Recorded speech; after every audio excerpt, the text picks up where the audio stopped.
Hello everybody. Today we will our group 7 will talk about project Calculus 1, and our group members will include 5 members, 4 members, which is Nguyễn Trọng Nguyên, Hồ Sĩ Nhân, Nguyễn Hùng Mạnh và Trần Vũ Thảo Nguyên. And first I will presentation. My name is Nguyễn Hùng Mạnh.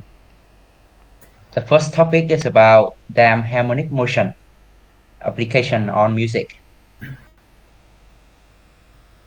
First of all, let me will see about damn motion. What is damn motion? When the motion of an oscillation reduced due to an external force, the oscillator and its motion are damped. These periodic motions of gradually decreased amplitude are damped simple harmonic motion. An example of a damped simple harmonic motion is a simple pendulum. In the damped simple harmonic motion, the energy of the oscillator dissipates continuously, but for small damping, the oscillations remain approximately periodic. The forces which dissipate the energy are generally frictional forces. And we will categorize into 3 kinds of oscillation. The first one is critically damped. The system returns to equilibrium as quickly as possible without oscillating.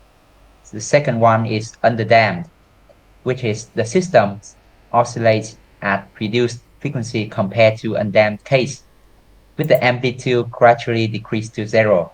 And the last one is overdamped. The system returns exponentially decays to equilibrium without oscillating.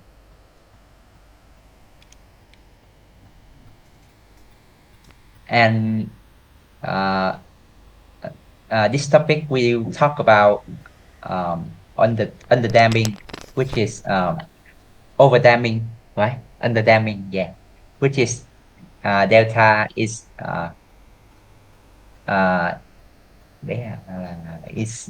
not equal to 0. It's when a triagonal function is damped, it's as if you are squishing the function fx along the boundaries of an invisible second algebraic graph gx, which is gx, and x negative gx. Essentially, the max and min points of fx will touch either gx or minus gx bounded by them. Damping constant makes the amplitude of the graph of the object in motion to decrease over time. The function for amplitude is given at this function at equal ke power by minus ct, where k is the displacement, c is the damping constant, where c is larger than 0, higher than 0, and t represents time. This creates damped harmonic motion. How does one dampen a trifunction? Trifunction can easily be damped by multiplying the base trifunction by some variant of x. For example, x log x, 3x, or x power 2, etc. Classic example is fx equal x multiplied by trigonal function like sin x, where the root function is fx equals sin x. Okay, X. okay, but who use this stuff? Real world application, damn harmonic motion and trig functions have many practical use in the real world. There is much in this world that run by wave, radios, string instruments, computers, and even techno music effects like fading or amplification. Real world applications, uh, guitar string, A guitar string is a great example of damped harmonic motion. When you flick a string, obviously the string vibrates, but it doesn't vibrate forever. You can use damped trick function to determine its motion. Suppose a string is flugged at 1 centimeter above its rest position. The damping constant is 1.5 and the note played has a frequency of 20 Hz. From this, we get a function of fx equal 1e minus 1.5 x cos x 40px. We use cosine instead of sin because e in is not zero. Uh, Real world applications, music.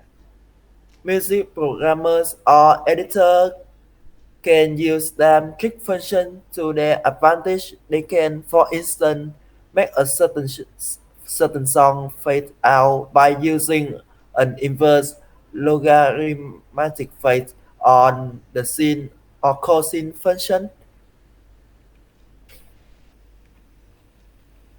String growth, the thickness or growth of your guitar string affects the tone produced by your instrument. Thicker string mean beefier, better tone that's darker and heavier. Dynamic control is a crucial skill for guitar players to possess, but it can often be overlooked. Dynamic refers to how loud or soft notes are played, but there can be much more to it than that. Strong dynamic control will allow you to have more engaging performances and elevate the quality of the song you play to a whole new level.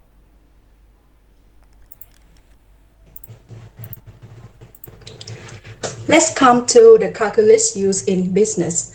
In business, calculus is mainly used for optimization.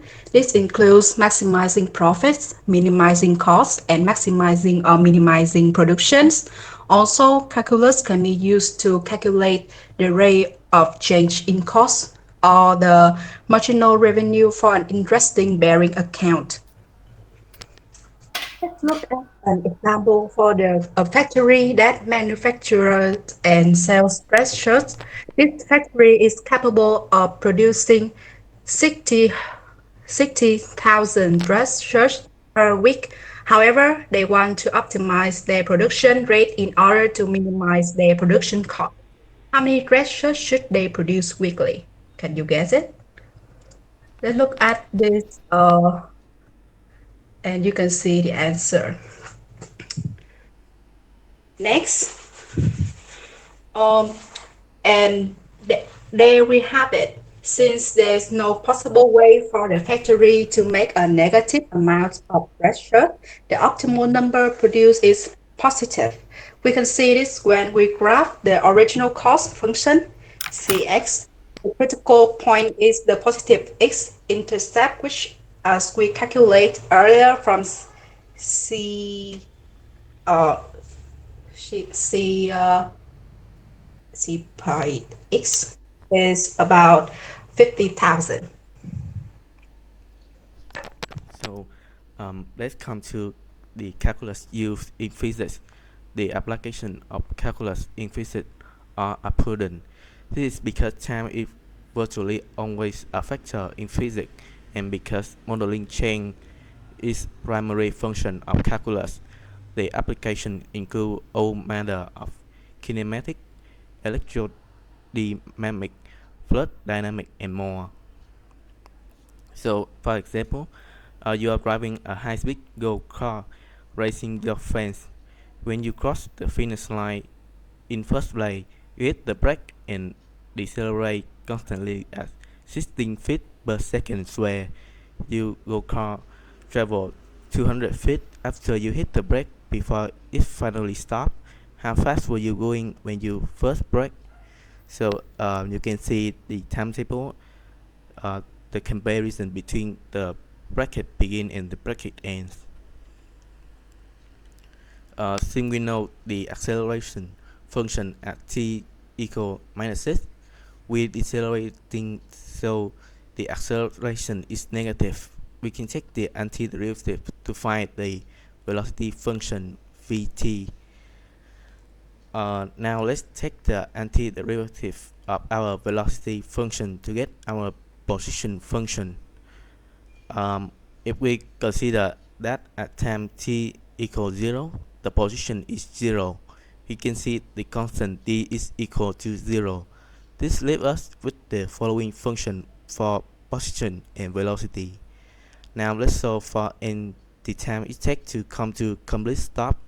We do this by plugging n into our equation for our time values and using substitution with these two equations. From here, it's very simple to plug n into our other Highland equation for c to reach our final answer. It took 5 seconds to stop, and our go car was originally going 80 feet per second. From here, it's very simple to plug n into our other highlight equal as travel as calculating the speed of go car might seem the same mathematical principle can be applied to something more substitution, such as calculating the landing pad of a rocket. So that's the end of our group project 7. Thank you for listening.